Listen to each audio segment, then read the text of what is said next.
horror fans? Welcome back to 1237, back with another review. And this is actually, I don't even know if this is really a horror film. It's a film by a director, a French director, Gaspar Noé, who whom I've reviewed I think four films of his already, and he's done.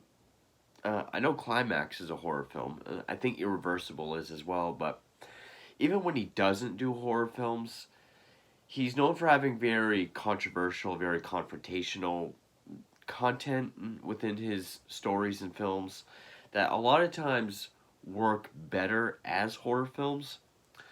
Maybe not Enter the Void, but other films like I Stand Alone, Irreversible, if it's not a horror film, work better as horror films.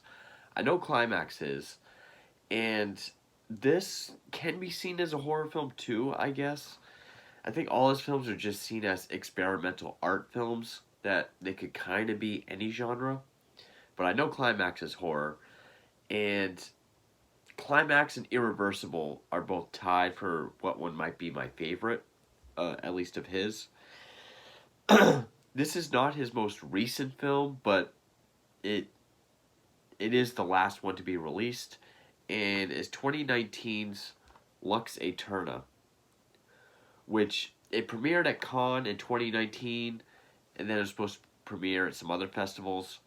The pandemic screwed that up, and this just came out on Blu-ray through Yellow Veil Pictures, which I love that logo, the black glove with the knife like Giallo. Uh, just put this out in May of this year, so like 3 years later after it premiered at Cannes. His most recent film, Vortex, I think it premiered here in America before this did, and that still hasn't been released on DVD or Blu-ray. As soon as that comes out, I definitely want to check it. Because Noé is one of those directors that maybe not love, because I haven't seen that yet, and that one hasn't quite interested me as much. But most of his films, I see his name on it, I want to check it out, because he's very good at just making these very visceral, just sensory experiences. And each one I see is just, it really is an experience. I mean, Climax literally just, like, my jaw was in my lap almost the whole time I was watching it. Just the camera movements, his use of music, the lighting especially, and just stuff the actors go through, the characters go through. Now, I know a lot of people will say that writing and story is not his strong point. It's not. His stories are always very thin, and his writing isn't always the best. But he's kind of I think you pronounce it mise en scène, or mise en scène, however you pronounce it. More interested in what's in front of the camera rather than what you're trying to tell. I think he's that kind of director, but he's definitely enough of an auteur that you watch one of his films and within a few minutes you can just tell it's a film by him, and I definitely got that with this. It's not feature length, but it's not a short film. It's kind of like a mid length film at 51 minutes, and it stars two actresses that I've seen in other films that I really like. Charlotte Gainsbourg, who was in Lars von Trier's Antichrist, which I really enjoyed. Also, Lars von Trier's Nymphomaniac, which I have not seen, but wouldn't mind checking that out. And Beatrice Dahl, who was the woman in the French film Inside. So there are two stars, and I mean, it does have some other people. Everyone goes by their real names too. Uh, Not really anyone that I recognize though. Abby Lee, Clara 3000. Felix Marito, Carl Glusman, who I know was in No Way's film Love, Mika Arganeras, and I do want to the Benoit Deby did the cinematography, and no one's credited for music. Maybe that's because he's used other pieces. Uh, I know there's a piece, Lux Æterna, that was most most notably used in 2001: Space Odyssey. There's a piece by Clint Mansell. That's what the theme for Requiem for a Dream is called, Lux Æterna. But it might also be a reference to just the Latin phrase "Day of Light," which, or is it Day of Light or Day of Eternity, or Eternal Light? I think, whichever the fuck it means. It could either. I think that's what it means. But it does have some music. It's just, I think, pre-existing pieces. I know one scene when the director is trying to get Charlotte Gainsbourg to really act, um, because the whole movie follows the making of a scene of a film within the film. The music is from when the first clan meeting in Django Unchained is coming down over the hill, just that classical sort of just of epic choir music, which the way that piece is put to the screen is pretty well done. So there's actually no one credited for music, which I was surprised. And I don't think there's any opening credits, which his opening credits is always kind of a surprise because he does it differently every time, especially in climax. And also, I don't know if this had the opening 15 minutes that a lot of people talk about, with like 15 minutes of Ingmar Bergman, the art of filmmaking documentary that just eventually goes into strobe lighting, which there is a warning that if you're epileptic, don't watch this. Because that opening, which if it was in this, I completely forgot about it. But like the last 10-15 minutes is also just strobe craziness. Um, but it basically is just about there's this movie being made. I think it's called God's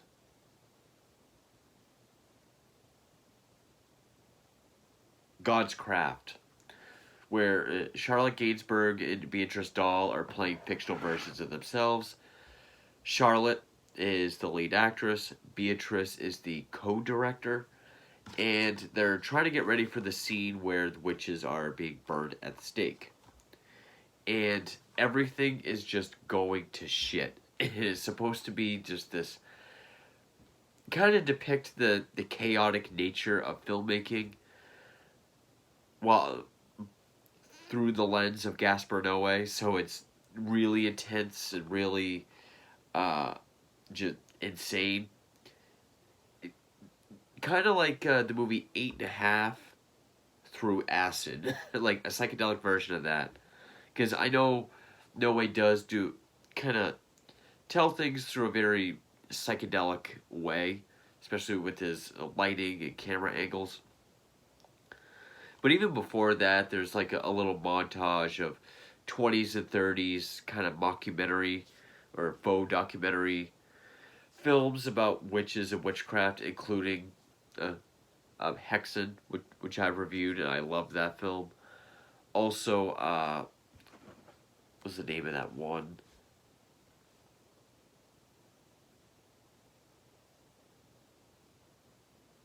I can never remember the name of it. Oh, it's what DSRA means. That's what I always remember it as.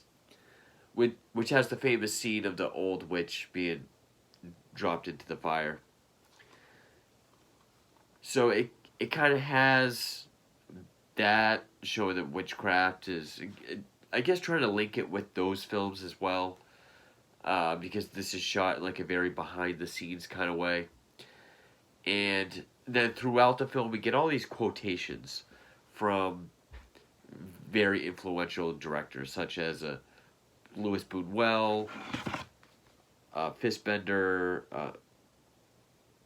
Carl Theodor Dreyer, about. At one point, there's a quote about the director being a dictator and assuming absolute control, even at the uh, suffering of the actors and the crew. Um, I think it was Dreyer. There's a quote about how epileptics feel a certain way right before they go into a seizure, which might kind of could be kind of metaphorical for just like the whole strobe light ending where the film itself is in like a seizure.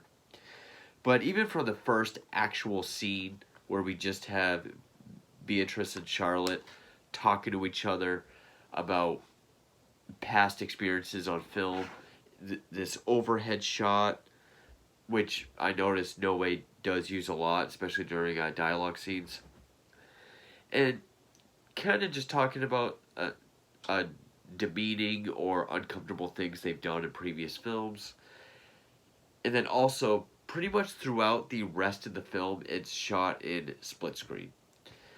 And not your traditional Brian De Palma split screen. It looks like almost like comic panels, like two rounded corner 16 millimeter frames, which I really like. Even if it's the same scene, it's from like a different perspective. Like there was even one where Beatrice kind of reaches over and her arm is at a frame, the one on the left, and then her arm just appears somewhere random coming into frame on the one on the right. I thought that was really interesting. And it's kind of because what's going on is uh, the producer, I think, no, the director of photography is trying to get Beatrice fired. Because if she's fired, he gets to come in and replace her. And everyone just kind of thinks that she's a tyrant. Everyone wants to get rid of her, especially him.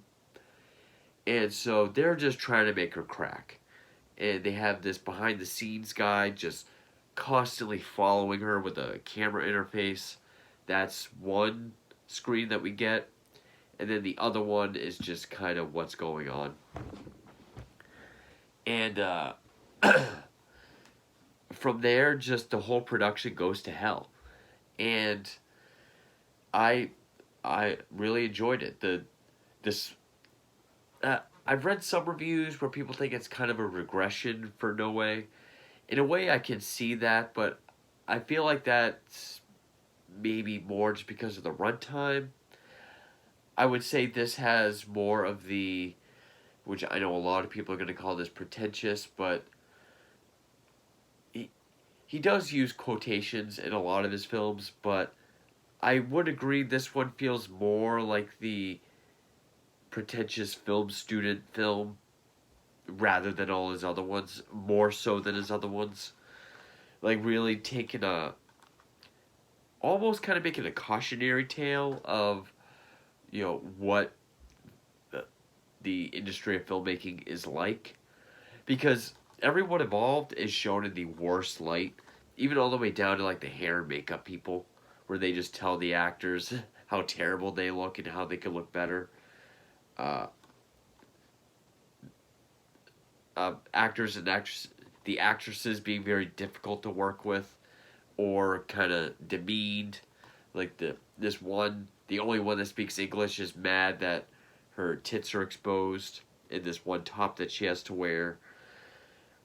And then just people always being in the way. There's this one guy that keeps getting in Charlotte's face, trying to pitch an idea to her. And I, I really like how Noe really throws in this confrontational, maybe intended to be shocking kind of plot elements. because just as they're getting ready to shoot the burning at the stake scene, Charlotte calls her nanny to check on her young daughter, and you hear her young daughter on the phone crying, and in her words, doesn't come out and say it, you get the idea that she's been touched somehow. But everyone is rushing her out the door to do the scene, so now she has that on her mind. She has other people, she has the hair people constantly touching her, the guy trying to pitch his idea to her, and she has this thing with her daughter on her mind, and then she has to perform the scene. And then everything breaks down. I mean, the sound turns into this constant droning or ringing. The green screen background that has like the red clouds that looks really cool eventually just goes into just flashing colors, which is probably why we have all this. It flashes solid colors, which at one point we even get 3 screens. So we get there's her and 2 other actresses up on crosses. But the 2 on the ends, their blinking colors are one sequence, and then Charlotte's in the middle is a different sequence of which colors are blinking, so that's very disorienting. And it's just supposed to culminate in just the chaos of everything. Because you have them trying to get Beatrice fired, her running around trying to get everything fixed, and no one doing their job, no one trying to fix anything. You have the director just... Because right when that quote comes up about, being sort of a dictator at the cost of anyone else's feelings or wants or anything, you have that piece from Django, that epic sort of evil choir piece, where Charlotte's up on the cross and she can't get out of it, and she's starting to break under the pressure, the stuff with her daughter, just the sound and the flashing is getting to her. But the director behind the camera is like this upward shot with just this constant red light fog all around him, and it just kind of zooms in on him while you have that piece playing, just making the director look evil. I thought that was well done. And then you get the great shot of when Beatrice just finally breaks down, which is actually this scene, where she's just saying to herself, why am I alone? Why is no one helping? Why is it like this? And I think with her, it's just flashing solid green, but it's just like this flat background. Almost just like the world around her is empty and she's really alone. I thought that was very well framed, very well shot. And then it just kind of ends with the middle frame with Charlotte kind of zooming in to become one frame, and then we just see her turn into silhouette, then disappear into the blinking colors, then come back as just a cross, and then it ends. And then it ends with the quote from Louis Buñuel of "Thank God I'm an atheist." And yeah, I think it's kind of just showing the hell and chaos that making the film can be, and the way it's filmed and the way it's presented is just supposed to amplify all that. So the fact that you have a split screen with different things going on, you'll even have 2 different conversations going on that's one just as loud as the other, so it's like they're talking over each other, 2 completely separate scenes. That can be distracting or disorienting. And then you have, of course, the constant flashing and the ringing, to the point where you have different flashing sequences going on in the different screens. It just feels chaotic. It feels overwhelming. It feels like full of anxiety. And so when both of our actresses finally break and then ends, it kind of makes sense. Now, I say how it could have been longer. I know this is probably just trying to show just how wrong even doing one scene can be. But I often found myself thinking that with a number of his films, especially Climax, how I wanted it to keep going. I didn't want it to end. Um, there are the opening conversation between our two actresses. Even Beatrice says how she had to do this scene in this film years ago, which I think was this Italian witch film that she did in real life. Being naked, having all the crew look at her when she climbs a mountain, it is very not flattering. But she said, but the movie came out good, so it's okay. Kind of giving this idea that people can suffer, be uncomfortable if the end product comes out fine. Yet here we have Charlotte under great stress and no consideration for her feelings during this scene, and she's just doing all she can to get everything made and working properly. But I always admire Noe's just the way the way he mixes music, lighting, whatever kind of camera techniques he's doing, whether it be a split screen or uh, long tracking shots, long take tracking shots, which this does have as well. I really just admire his style of filmmaking, even if his stories aren't that strong.